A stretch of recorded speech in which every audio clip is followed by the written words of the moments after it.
True Crimers, Partners in Crime, our new name. This is week 3 of True Crime Friday, and we are going to continue the conversation on Sebastian Wayne Drake Rogers. We need to keep talking about Sebastian because we cannot let his case go cold. We have to keep his name out there. Like the Summer Wells case, which is very similar to this case, her case kind of dwindled and got cold, and we need to bring her back. So we will be making a video on Summer. But tonight, we are going to talk about Sebastian Wayne Drake Rogers. There's some new information, new things came up this week, so we're going to talk about it. So let's get into it. I need to start off this episode by saying that everything said here is, in my opinion only, for entertainment purposes only.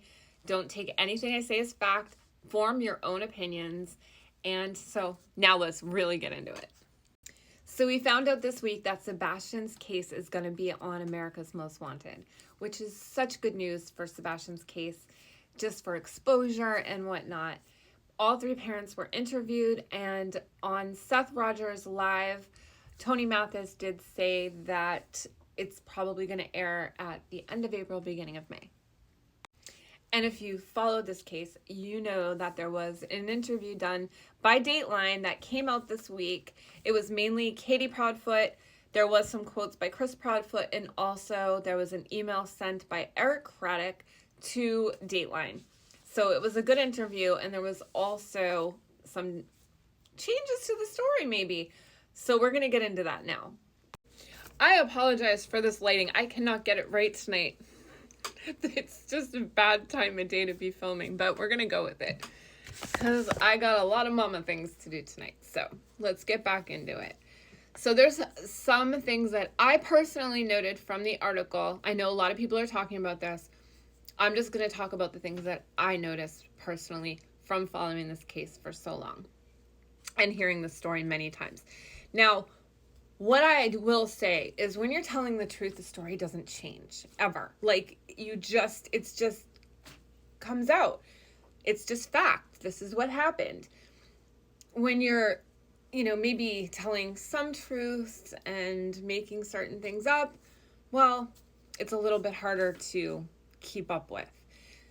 I'm not saying that's what happened. This is just my opinion, but there have been some additions and some changes to the story. So the first thing I noticed is the time she went to bed changed. Originally it was 12 o'clock. She started falling asleep on the phone while she was on the phone with her husband, Chris Proudfoot, and he told her to put the dogs up and go to bed. And it was at midnight. That was critical in the storyline. And now it said she heard a noise at 10 o'clock and went to bed about an hour later. So that would put Katie Proudfoot going to bed at 11 o'clock now. That's kind of a major thing, in my opinion, a major change in the story. So now she's mentioned that she said she went in his room at 6 a.m. and now she's added that she said, dude, it's time to get up. She never said that before. She always says she went in his room and he wasn't there. So was it just too dark? She didn't see that he wasn't in the bed, or was the blankets? I don't know. But that's definitely in addition to the original story that we've all known for a year now. So this one I've been questioning for a while now, not just from this interview. So if her and her husband did a 3-way call to the sheriff's office, she would be on that call. But Chris and Katie has always said that she was told to go home. Chris told her to go home because they're on their way. But if she's on this 3-way call, wouldn't she have heard that and known herself to go home? Now, it might not even be a big deal. Maybe that she just wasn't listening. Like she was on the call, but she wasn't paying attention. That could very well be it. We'll never know, right? But it's just something that I've questioned. If you're on a 3-way call, you probably know what's going on in the call and don't need to be told. But anyway, I don't think that's like a huge thing, but it could be. But it's definitely something noticeable.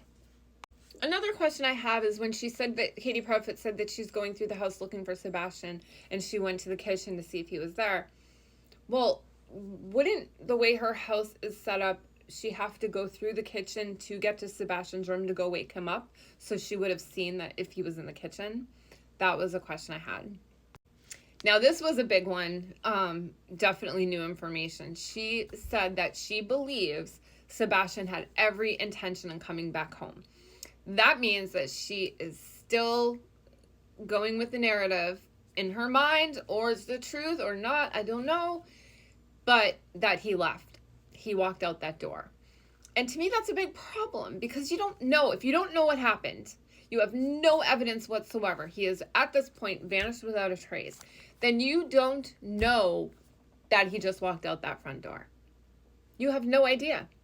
He could have been coerced outside. Now, probably not. I don't think that happened. But if you don't know what happened, I don't know how she can say she believes that he had every intention in coming back home. I don't know. It's just another thought. And she definitely admitted that Sebastian hated bugs, something Seth Rogers has said forever.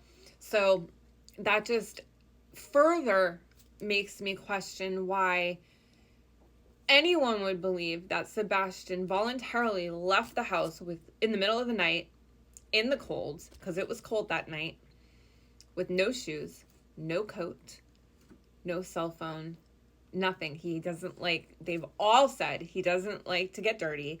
He's not an outdoorsy kid. He doesn't like bugs. He's deathly afraid of fire ants. And he left with no shoes in the middle of the night. I don't know. But, oh, and the other thing is, I just heard recently Seth Rogers, the father, said that Sebastian liked the warmth. So that's another thing. He left in the cold of the night without a warm coat, no shoes, and just went outside voluntarily to do what? Like, what would his purpose have been? That's something that I've never heard anyone say. If your theory is that he walked out of the house, for what reason? I don't know. That's a big question I have. What is their reason for thinking that he would do that? He would want to do that. We've also heard that he'd never, like, get into a stranger's car. So, I don't know. That's just, when you think about this case and you think about the different possibilities of what could have happened, it just makes me lean towards not walking out of the house. The many reasons of why I don't think that's what happened, in my opinion. So, I didn't choose to read the article on this channel because I've just heard so many channels reading the whole article and going over each part, and I just felt like you guys have probably already heard it so many times. So I just wanted to give you my thoughts on the article, and those are them. I do have a few more things to discuss, so we're gonna do a part 2 because this is getting long. Let me know in the comments though what you guys think about the different additions to the story, or the discrepancies, or the changes, right? Let me know in the comments what you guys think, what you guys picked up on, and what your thoughts are. And then head over to part 2, and I will see you there.